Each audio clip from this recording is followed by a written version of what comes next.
ঐতিহাসিক এই রংপুর মাহিগঞ্জ কলেজ চত্বর প্রাঙ্গণে এবং পুরো অঞ্চলে 5 কিলোমিটার ধরে বিস্তৃত এরিয়াতে আগত উত্তরাঞ্চলের সমস্ত নিপীড়িত, নির্যাতিত, অবহেলিত সনাতনী সংখ্যালঘু জনগোষ্ঠী, আমি প্রারম্ভে আপনাদেরকে অতলান্ত শ্রদ্ধা নিবেদন করছি।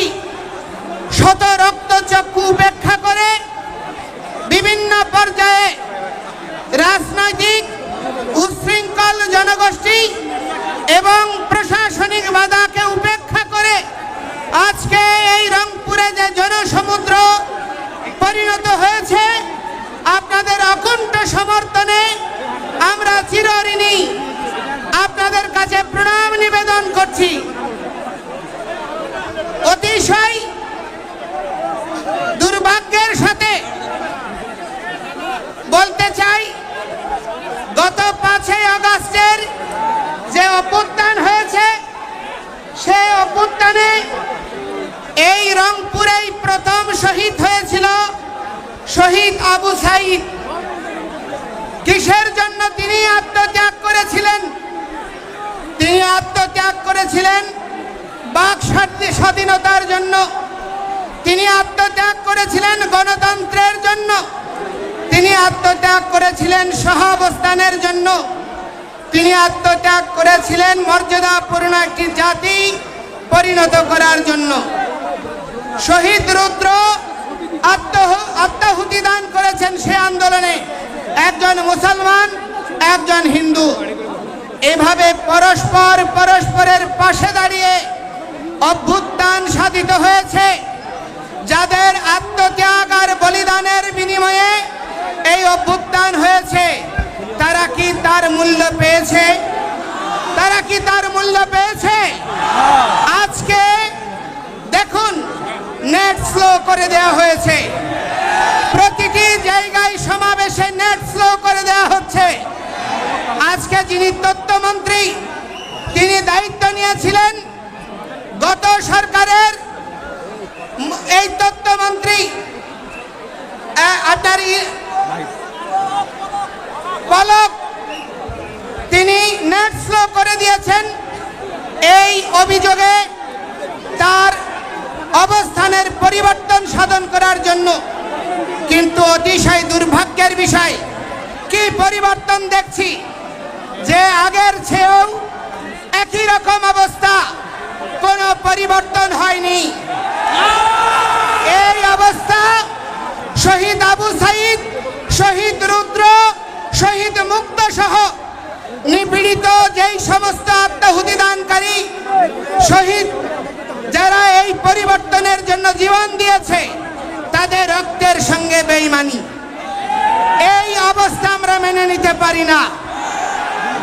আজকে 1971 সনে দেশ স্বাধীন হয়েছে, 30 লক্ষ শহীদ হয়েছে। যশোর যে মুক্তিযুদ্ধ জাদুঘর রয়েছে খুলনাতে, তার তত্ত্বাবধানে 40 খণ্ড বই প্রকাশিত হয়েছে। সেই 40 খণ্ড বই এবং বাকি যে সার্ভে হয়েছে 24টি জেলায়, 64 জেলায় 30 লক্ষ শহীদের 2/3 হচ্ছে হিন্দুরা। 1 কোটি শরণার্থী হয়েছে। এটা আমার পরিসংখ্যান নয়, জাতিসংঘ সহ অক্সফাম থেকে শুরু করে যতগুলো আন্তর্জাতিক সংস্থার পরিসংখ্যান, সেই পরিসংখ্যান বলে যে সেই 1 কোটি শরণার্থীর মধ্যে 70% হচ্ছে হিন্দুরা, যাদের বাড়িঘর ধ্বংস হয়েছে, লুটপাট হয়েছে, নির্যাতিত হয়েছে। অথচ স্বাধীনতার 53 বছর পরেও বাঙালি জনগোষ্ঠীর এই বৃহৎ অংশ শুধু ধর্মীয় পরিচয়ের কারণে তার প্রাপ্ত মর্যাদা পায়নি। বাংলাদেশের স্বাধীনতার পরে আমরা বিগত সরকারকে দেখেছি, আমরা ইতিহাসকে অবমূল্যায়ন পছন্দ করি না। স্বাধীন বাংলাদেশের যার দরে স্বাধীনতা এসেছিল, সেই শেখ মুজিবুর রহমান ওনাকে শুধুমাত্র একক সম্মান প্রদর্শন করার জন্য প্রচেষ্টা করে।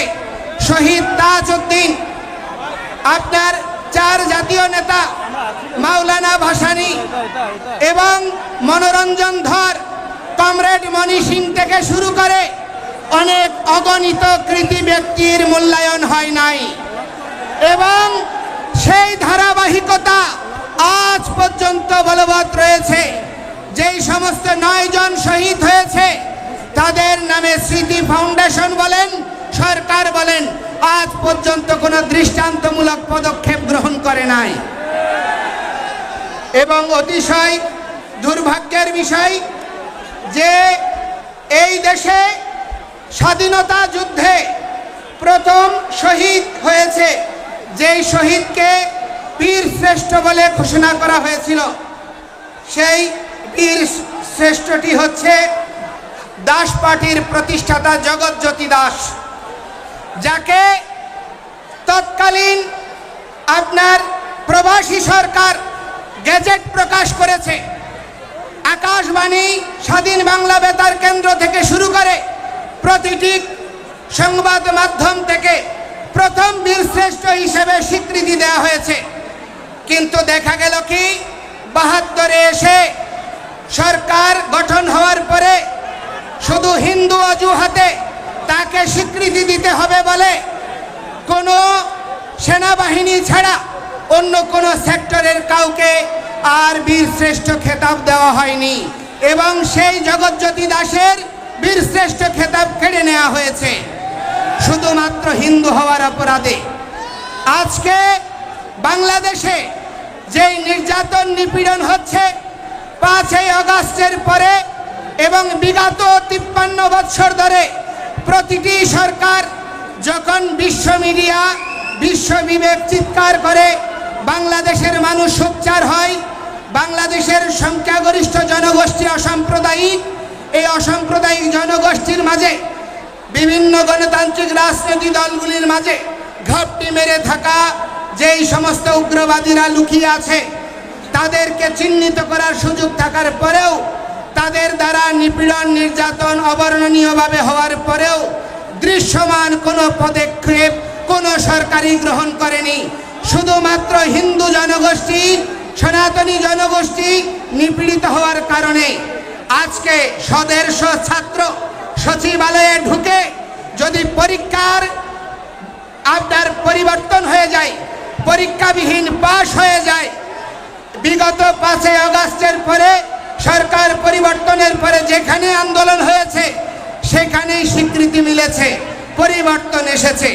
কিন্তু আজকে 3 মাস হয়ে যাচ্ছে, দৃশ্যমান কোনো অগ্রগতি তো নাই, বরঞ্চ প্রতিটি জায়গায় হিন্দু বাড়ি ঘরে এখনো লুটপাট, অগ্নিসংযোগ চলছে, এখনো চাঁদাবাজি চলছে, এখনো চাকরির ছুটি চলছে। আপনার এই রংপুরে গত 1 সপ্তাহের মধ্যেও চাকরির ছুটি হয়েছে প্রশাসনের উপস্থিতিতেই। অতিশয় দুর্ভাগ্যের বিষয়, এই অবস্থা অপরিবর্তিতভাবে চলতে আছে। তার কারণটা কি? তার কারণটা হচ্ছে এই উগ্রবাদী গোষ্ঠীর মধ্যে সঙ্গে সরকারের একটি অংশ, রাজনৈতিক একটি অংশ এবং এই উগ্রবাদী গোষ্ঠী সম্মিলিতভাবে এই বাংলাদেশ থেকে সনাতনী সংখ্যালঘু জনগোষ্ঠীকে উচ্ছেদ করার প্রচেষ্টা চালাচ্ছে। আমরা এই ভূমির ভূমিপুত্র, কোনো অবস্থায় এই স্থান থেকে আমাদেরকে ছুঁড়ে ফেলা যাবে না। আমরা মুঘল নই, আমরা ওলন্দাজ নই, আমরা ফরাসি নই, আমরা ব্রিটিশ নই, আমরা উড়ে আসিনি। আমরা এই বঙ্গ, যিনি প্রহ্লাদ মহারাজের পৌত্র, যিনি বলি মহারাজের পুত্র, সেই বঙ্গ মহারাজ বঙ্গের নামানুসারে যেই বঙ্গভূমি, আমরা তার উত্তরাধিকার। আমাদের এই এখানে প্রথম অধিকার রয়েছে। আমাদের অধিকারকে অস্বীকার করার কোনো প্রচেষ্টা সনাতনীরা আর মেনে নেবে না। বহু নিপীড়ন হয়েছে, বহু নির্যাতন হয়েছে, সনাতনীদেরকে বিভক্ত করে রেখা হয়েছে। হয় আওয়ামী লীগ, নয় বিএনপি, নয় জাতীয় পার্টি, বিভিন্ন দলীয় তকমায় বিভক্ত করে রাখা হয়েছে। আজকে সেই সমস্ত দালালদেরকে আমরা সাবধান করে দিতে চাই। ঐক্যের সুবাতাস বয়ে বেড়াচ্ছে। এখানে কেউ বিভক্ত করতে চাইলে সে যেই হোক তাকে আমরা ছুঁড়ে ফেলবো। বিভক্তকারীকে আর স্থান দেব না। আপনারা স্থান দেবেন? কোন অবস্থায় আমরা বিভক্ত হব না। ঐক্য পরিষদ, পূজা পরিষদ, জন্মাষ্টমী পরিষদ, বিদ্যার্থী, ইসকন, জাগো হিন্দু মহাজোট, যত সংগঠন রয়েছে সব সংগঠন একীভূত হয়ে আজকে সম্মিলিত সনাতনী জাগরণ জোট হয়েছে। এই ঐক্যকে প্রতিহত করা যাবে না। এই অবস্থা দেখে আজকে তারা ভীত হয়ে গিয়েছে। প্রতিটি জায়গায় জায়গায় সাবোটেজ তৈরি করা হচ্ছে, ঘটনা প্রবাহের জন্ম দেওয়া হচ্ছে। আজকে আপনার সৈয়দপুর, জলঢাকা, দিনাজপুর থেকে শুরু করে বিভিন্ন জায়গা থেকে আগত শত শত বাসকে পথে আটকে রাখা হয়েছে, হামলা করা হয়েছে। দু তিনজন আমাদের আহত ভাইকে কিছুক্ষণ আগে পুলিশ কমিশনারের নেতৃত্বে রংপুর মেডিকেলে নিয়ে যাওয়া হয়েছে। তাদের অবস্থা আশঙ্কাজনক। অপরাধ কি? সনাতনী ঐক্যে যোগ দেওয়া। এই অপরাধে আজকে আমাদেরকে দমিত করার প্রচেষ্টা হচ্ছে। কোন ধরনের হীন প্রচেষ্টাকে আপনারা যদি প্রশ্রয় দান করেন, এই বাংলাদেশ সিরিয়া হবে, এই বাংলাদেশ ইরাক হবে, এই বাংলাদেশ লেবানন হবে, উপনিবেশিক শক্তির লীলাভূমি হবে। এই দেশে কোনো সরকার, কোন রাজনৈতিক দল স্থায়ী ক্ষমতা উপভোগ করতে পারবেন না। বিদেশি শক্তি এখন থেকেই তো বাংলাদেশের জায়গায় থাবা দেওয়ার জন্য প্রচেষ্টা করছে। আমরা বাঙালি, আমরা বাংলাদেশি, আমরা জীবিত থাকতে আমাদের জননী জন্মভূমিশ্চ স্বর্গাদপি গরীয়সী।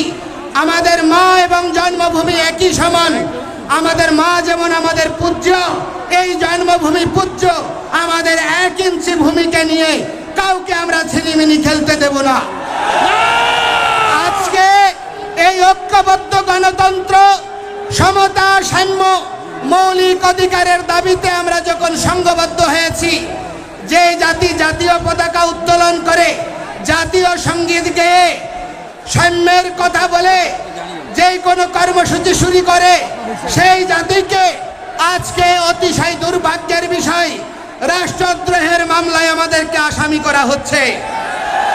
অথচ যারা এই জাতীয় পতাকায় 4 তারা লাগিয়েছে, জাতীয় পতাকা ছুঁড়ে ফেলেছে, জাতীয় পতাকা পদদলিত করেছে, জাতীয় পতাকা আর জাতীয় সঙ্গীত পরিবর্তন করতে চেয়েছে, এই সরকার প্রশাসন তাদের বিরুদ্ধে একটি পদক্ষেপ গ্রহণ করেনি।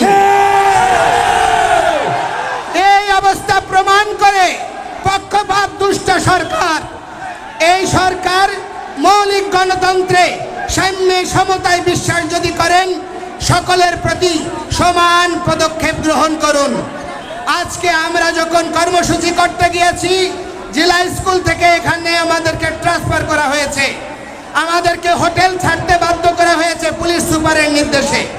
আমি বলতে চাই, আজকে ডিসি মহোদয় বলছে রংপুরের লোক না হলে নাকি কথা বলা যাবে না। আরে ভাই, তুমি আমার টাকায়, আমার ট্যাক্সে তুমি চাকরি করছো।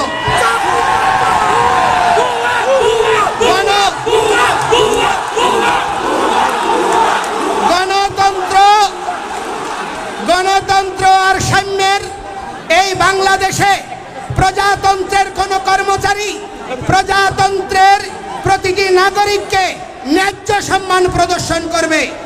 অথচ আজ পর্যন্ত সেই প্রচেষ্টাকারীদেরকে কখনো দণ্ড দেওয়া হয়নি, বরঞ্চ তাদেরকে পুরস্কৃত করা হয়েছে।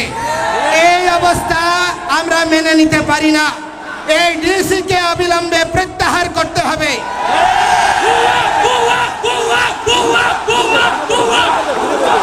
আমি বলতে চাই, আমি এই বৃহত্তর রংপুরের সেনাবাহিনীকে আমি কৃতজ্ঞতা জানাই, ধন্যবাদ জানাই। যেখানে যেখানে প্রতিবন্ধকতা হয়েছে তারা তৎক্ষণাৎ ব্যবস্থা নিয়েছে এবং তাদের ব্যবহার ছিল অত্যন্ত মার্জিত এবং সৌহার্দ্যপূর্ণ। অথচ আমরা সেনাবাহিনীর কাছে দাবি করব, সেনাবাহিনী বা প্রশাসনের যে একটি ক্ষুদ্র অংশ চট্টগ্রামে হাজারীগালির ঘটনায় অনেক নিরীহ হিন্দুদেরকে নির্যাতন নিপীড়ন করেছে, বিচার বিভাগীয় তদন্তের দ্বারা তাদের শাস্তি নিশ্চিত করে যারা প্রকৃত অপরাধী তাদেরকে চিহ্নিত করে সেই সমস্ত ব্যবস্থার স্থায়ী নিরসন করার। আজকে এইখানে রংপুরে সমাবেশ হচ্ছে, এখানেও সাবোটেজ তৈরি করে হিন্দুদেরকে আক্রান্ত করার প্রচেষ্টা হতে পারে। আপনারা সকলে সাবধান থাকবেন। আমি আপনাদেরকে বলতে চাই, আমরা কোনো প্রহসন মেনে নেব না। আমাদেরকে জেলে নেবেন, 3 কোটি হিন্দু জেলে যাওয়ার জন্য প্রস্তুত আছে। আপনি জেলখানা তৈরি করুন। কত বড় জেলখানা হতে পারে যে জেলখানায় 3 কোটি জনসাধারণকে ধারণ করবেন? আমরা আর ভয় পাই না। নিপীড়ন নির্যাতন বহু বৎসর ধরে সহ্য করেছি, আর সহ্য করতে পারবো না। আমি আপনাদেরকে বলছি, আমরা কোনো সরকারের বিপক্ষে নই, আমরা কোনো সরকারের বা রাজনৈতিক দলের পক্ষেও নই। আমরা গণতন্ত্রে বিশ্বাসী, সাম্য আর সমতায় বিশ্বাসী, সাংবিধানিক অধিকার পাওয়ার জন্য প্রয়াসী। আমাদের এই মৌলিক দাবিকে ভিন্ন খাতে প্রবাহিত করার প্রচেষ্টা করবেন না। আজকে মাননীয় প্রধান উপদেষ্টা বলেছেন, আমরা হচ্ছি বাংলাদেশি, আমরা সংখ্যালঘু নই। যদি আমরা বাংলাদেশি হই, 15,000 কোটি টাকার বরাদ্দ যে ধর্ম মন্ত্রণালয়ে, সেখানে কি করে 200 কোটি টাকার থোক বরাদ্দ হতে পারে 3টা ধর্মাবলম্বীর জন্য? সেখানে কি সমতা প্রদর্শিত হয়েছে? আজকে আমি অনুরোধ করছি, আমাদের এই সম্মিলিত জাগরণী জোট থেকে আমরা একটা ইমেল অ্যাকাউন্ট ঘোষণা করব। এই ইমেল অ্যাকাউন্টে আপনারা সর্বত্র যত বাংলাদেশে ধর্ম অবমাননার দায়ে যত ভাই বোনরা মামলা আক্রান্ত হয়েছে তাদের মামলার কপি এবং তথ্য আমাদেরকে সরবরাহ করবেন। আমরা বলতে চাই, 5ই আগস্টের পরে আপনি দেখুন, যত খুনি, ডাকাত, শীর্ষ সন্ত্রাসী, রাজনৈতিক দুর্বৃত্ত, হত্যাকারী সকলেই বেরিয়ে গিয়েছে, কিন্তু হিন্দুরা তারা বেরোতে পারেনি। তারা এখনো জেলখানায় পড়ছে। 5 দিন 7 দিন আহত হাজারীগালির ঘটনার মানুষ, তারা আজকে বিনা চিকিৎসায় কষ্ট পাচ্ছে। মোনা দাস তার স্ত্রীর ওষুধ আনতে গিয়ে তার হাত খুঁয়েছে, তার হাত ভেঙেছে, তার স্ত্রী ক্যান্সার আক্রান্ত 2-1 দিনের মধ্যে মারা যাবে। এই রকম অবর্ণনীয় মানবিক বিষয়েও আমরা কোনো সহযোগ প্রদান করার জন্য দৃশ্যমান ভূমিকা প্রশাসন থেকে পাইনি। আমি চট্টগ্রামের কৃতি সন্তান বিশ্ব নাগরিক ডক্টর মোহাম্মদ ইউনূসকে বলবো, আপনি দেশে পরিবর্তন আনতে চেয়েছেন, আমরাও পরিবর্তনের সমর্থক। আমরা ব্যাকডেটেড নই, আমরা হিন্দুরা কোনো রাজনৈতিক দলের দালাল নই। বাংলাদেশে পরিসংখ্যান করে দেখুন, হিন্দুরা প্রতিটি রাজনৈতিক দলকে ভোট দিয়েছে। এই দুর্বলতা, হিন্দুদের প্রতিটি রাজনৈতিক দলের প্রতি সমর্থন, এই দুর্বলতাই আজকে হিন্দুদেরকে দেশ ছাড়া, বিটে ছাড়া করার জন্য বাধ্য করছে। আমরা আজকে থেকে আর কোন রাজনৈতিক দলের সমর্থক নই। যেই দল আমাদের কথা শুনবে, যেই দল আমাদের ম্যান্ডেট নিয়ে আমাদের দাবি পূরণ করবে, আমরা শুধুমাত্র তাদেরকেই ভোট দেব। আমাদেরকে ছাড়া যদি এই যে সংবিধান সংস্কার কমিশন গঠন করা হয়েছে, সেখানে যদি আমাদের কমিশনগুলোতে সংখ্যালঘু প্রতিনিধি না দেওয়া হয়, আমাদের যে ধর্মীয় আইন, পারিবারিক আইন এবং দেশে সহাবস্থান, সাম্য, নিরপেক্ষতার ভিত্তিতে সংবিধানে যদি আমাদের অবস্থান সুনিশ্চিত না হয়, কোনো পরিবর্তন আমরা মেনে নেব না। এবং আমরা বলতে চাই, আমাদেরকে যুক্ত করুন, আমরা আপনাদের সহযোদ্ধা হব। আমরা রাষ্ট্র বিনির্মাণে সহযোগী হতে চাই। ক্ষমতা নিয়ে নয়, আমরা উপদেষ্টা হতে চাই না। এই সাধু সন্তরা রাজনীতি করে না। আমরা কখনো রাজনীতির এই গন্ধময়ী পথে বিচরণ করতে চাই না। রাজনীতি মানে হচ্ছে উত্তম নীতি, আদর্শিক নীতি, যা প্রজার জনকল্যাণের জন্য নিহিত। এই রকম মানসিকতা সম্পন্ন রাজনৈতিক দলগুলো রাজনীতিকে আমরা সমর্থন করতে চাই। সেজন্য আমি আপনাদেরকে বলবো, দয়া করে আমাদেরকে নিয়ে ছিনিমিনি খেলবেন না এবং এই 8 দফা অবশ্যই দ্রুততম সময়ে পরিপূরণ করুন। আমাদেরকে ইন্ডিয়ার দালাল, আমাদেরকে আওয়ামী লীগের দালাল এইসব ট্যাগ দিয়ে বহু রাজনীতি করেছেন, বহুদিন চালিয়েছেন, আর চালানো যাবে না। আজকে আমরা আর বিভক্ত নই। আজকে নারায়ে তাকবীর, আল্লাহু আকবার, এটি আল্লাহর পবিত্র নাম। এটি যদি জামায়াতে ইসলামী নিলে দোষ না হয়, এটা সৌদি আরবের যদি স্লোগান না হয়। জয় শ্রীরাম আমার প্রভুর আরাধ্যের নাম। আমার আরাধ্যের নাম, আমার ভগবানের নাম, আমার প্রভুর নামকে কি করে তোমরা ভাই আরএসএস এর ট্যাগ দিচ্ছ, বিজেপির ট্যাগ দিচ্ছ? এটা কি ধর্ম অবমাননা নয়? আজকে আমি বলতে চাই, এই সীতাকুণ্ড বাংলাদেশের ঐতিহাসিক তীর্থভূমি, ভগবান শ্রীরামচন্দ্র আর সীতার সঙ্গে জড়িয়ে রয়েছে। এই বাংলার সঙ্গে অযোধ্যার রাজ্য জড়িয়েছিল। তাহলে রাম কি এই বাংলার নয়? তাহলে ভগবান শ্রীকৃষ্ণ তিনি এই দিনাজপুরে এসেছেন, পাণ্ডবদের সঙ্গে অজ্ঞাতবাসে বিরাট রাজ্যে যোগদান করেছেন। তিনি কি এই বাংলার নয়? আমার ধর্মকে নিয়ে কেন রাজনীতিক ট্যাগ দেওয়া হচ্ছে? আজকে আমাদেরকে জঙ্গি বলা হচ্ছে। কারা জঙ্গি? আজকে হামলা করে সমাবেশে আগত আমাদের ভক্তদেরকে হামলা করে তারা প্রমাণ করে দিয়েছে কারা জঙ্গি। আমরা জঙ্গি নই। অথচ কখনো ইসকনকে জঙ্গি দিচ্ছে। আরে ভাই, যেই দেশ জঙ্গি দমনের সারা পৃথিবীতে নেতৃত্ব দিচ্ছে, যেই দেশ এখনো তাদের সঙ্গে জঙ্গি দমনে সহায়ক চুক্তি করে আজকে তাদের সঙ্গে কাজ করছো, যদি জঙ্গি হয় সেই ইসকনের ভক্ত কি করে আমেরিকায় গোয়েন্দা বিভাগের প্রধানের দায়িত্ব নেয়? আজকে জাতিসংঘের প্রায় 9টি সংস্থায় ইসকন কিভাবে কাজ করে? আজকে রাশিয়া, চায়না এরা একটা ভিন্ন মেরু, আমেরিকা ইউরোপ একটা ভিন্ন মেরু। দুই মেরুতে ইসকন কি করে সমান্তরাল ভাবে নিজের ধর্ম খ্রিস্টিয়ান আদর্শ প্রচার করে বিশ্বনন্দিত হচ্ছে। তাহলে ইউরোপ আমেরিকা নয়, আরবীয় দেশগুলোতেও ইসকন গঠনমূলক ভূমিকার জন্য বিশ্বনন্দিত। দালাই লামা থেকে শুরু করে আপনার নেলসন ম্যান্ডেলা ফাউন্ডেশন থেকে শুরু করে পৃথিবীর সমস্ত সাম্প্রদায়িক জনগোষ্ঠী এবং তার প্রতিনিধিত্বকারীরা আজকে ইসকনের কার্যক্রমকে প্রশংসা করছে। আর এই বাংলাদেশে তাকে জঙ্গি, সন্ত্রাসী, ধর্মান্ধ রূপে প্রতিষ্ঠা করার প্রচেষ্টা করছে। আমরা কি কোনো কেউর ঘরে আগুন দিয়েছি? আমরা কি কেউর ঘরে আগুন দিয়েছি? আমরা কোনো মানুষকে হত্যা করেছি? আমরা কেউর জায়গা দখল করেছি?